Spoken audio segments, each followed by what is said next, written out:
It's been almost 2 years since Apple refreshed the Apple TV. Here's what the rumors are saying about a potential successor and when we may see it. Before we get too deep, be sure you're subscribed to the channel with those notifications turned on so you don't miss my latest video. Apple introduced the current Apple TV 4K in October of 2022. It was a minor spec upgrade, finally swapping that Lightning port on the Siri remote for a USB-C port, upgrading to a new A15 Bionic processor on the inside, a 128GB storage option, and brought HDR10 Plus support. It had replaced the outgoing model that was only introduced roughly a year beforehand. Plus, the price point dropped to $129 or $179 for that larger storage tier.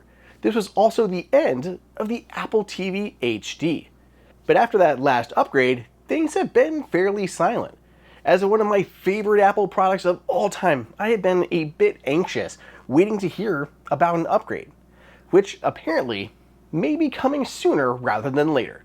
By the way, how many of you out there use Apple TV? I want to hear all of you sound off down below in the comments.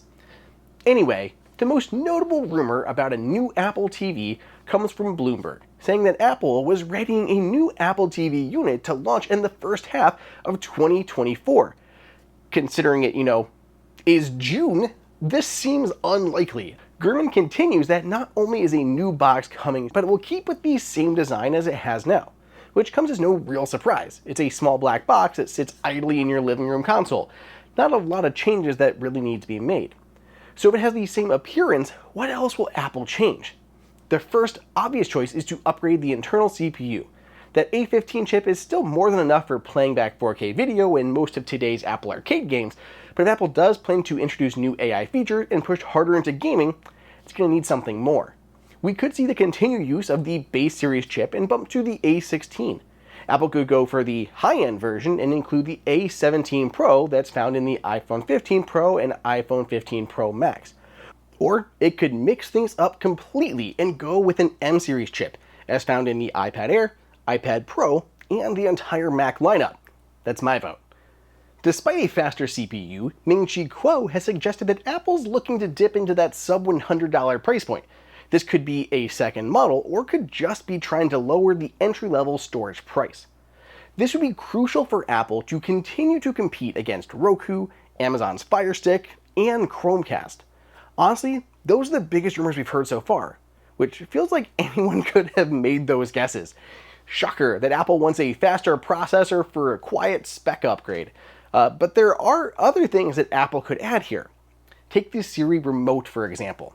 It's solid, but Apple needs to add proper Find My. You can use your iPhone to track it down, but it definitely needs the precision tracking found in AirPods Pro and AirTag, plus a speaker. It's still way too easy to get lost, and the current tracking doesn't cut it. One feature I'd like to see does have some weight behind it. It would be great for some sort of FaceTime accessory, some sort of camera, whether built into the box itself or as a wired add-on to sit atop your TV. Bloomberg said that Apple had been considering this for a future Apple TV, but stopped short of saying it was imminent in this new version. Right now, you're forced to use your iPhone or iPad, which can be kind of annoying. On the software side, Apple needs to increase the amount of storage games can use. We've run into this recently with the launch of emulators. Apps on Apple TV can only have 500 kilobytes of persistent storage, which is barely enough for a save file. It's why we've largely not seen emulators on Apple TV like we have on iPhone. There isn't enough room to store any loaded games, and if you do load them to Apple TV, they can be quickly discarded if the Apple TV wants that storage back.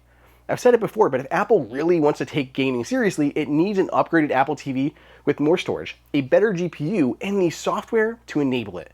We're getting Assassin's Creed on iPhone and iPad, but not on the Apple TV. Apple needs to do something to fix this. Regardless, we'll know more about the software side of Apple TV at WWDC, and we'll have to wait to see what hardware will follow. Let me know down below in the comments what features you'd like to see. Be sure you're subscribed to the channel so you don't miss the latest videos, and I'll catch you next time.